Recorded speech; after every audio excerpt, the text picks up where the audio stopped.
Good evening. Thank you for joining us. A local man is in custody tonight, accused of shooting at two Muskingum County Sheriff's deputies last night. Around 8:40 Wednesday evening, deputies Scott Hamilton and Ryan Paisley responded to a call at 10505 Oak Grove Road to investigate a complaint that a man ran another man off his property with a gun.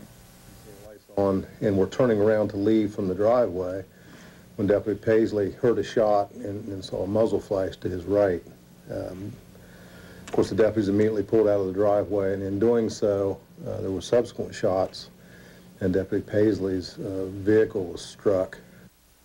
The Oak Grove property is located on the Muskingum-Morgan County line. The Muskingum County Sheriff's Department called Morgan County for assistance, and when Morgan County Sheriff Tom Jenkins was driving to the scene, he located and arrested the suspect, 43-year-old David Hughes. Hoover says the suspect was riding in the passenger side of a passing pickup truck with a shotgun next to his seat. Neither deputy was injured in the incident. Deputy Paisley's car was hit in the trunk with a deer slug, and the bullet lodged in the spare tire.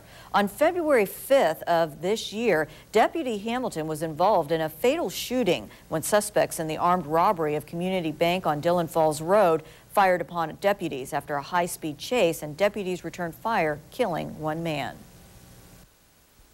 Deputy Scott Hamilton, of course, was involved in the robbery earlier this year when he was shot at by the individual and had to return fire, which ultimately resulted in a death. In this particular case, both deputies are suddenly fired on with no warning, no advanced knowledge of anything. They pulled up in the driveway of a home that they thought was vacant, and shots rang out in the dark.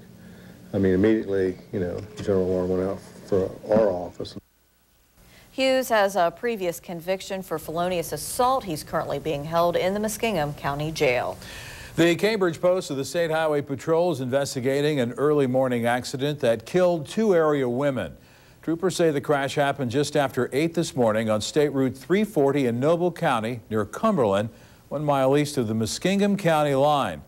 According to troopers, 52-year-old Shirley White of Zanesville and her passenger, 75-year-old Lodi White of Caldwell, were driving west on 340 when a Dodge Ram truck driving eastbound by 27-year-old Jason Power of New Concord went left of center, striking White's vehicle head-on. Both Shirley and Lodi White were pronounced dead. Power and his passenger, 26-year-old Richard Barr of New Concord, were taken to Good Samaritan Hospital with minor injuries. The accident remains under investigation. A 12-year-old boy was struck by a car early this morning. Zanesville police say 19-year-old James Stoneburner of Crooksville was driving on Sharon Avenue near Mother Tucker's gas station and hit 12-year-old Michael Shiver of Zanesville. Police say Stoneburner was traveling east on Sharon when the youngster ran out in front of his vehicle around 7:30 this morning. Community ambulance transported Shiver to Good Samaritan Hospital and was then transferred to a Columbus hospital. His condition was not released. No citations were issued in the accident. In other news tonight, if you saw a big fire with a lot of smoke today, it was most likely just an exercise. The Zanesville Fire Department concluded its final day of training for 5 new firefighters.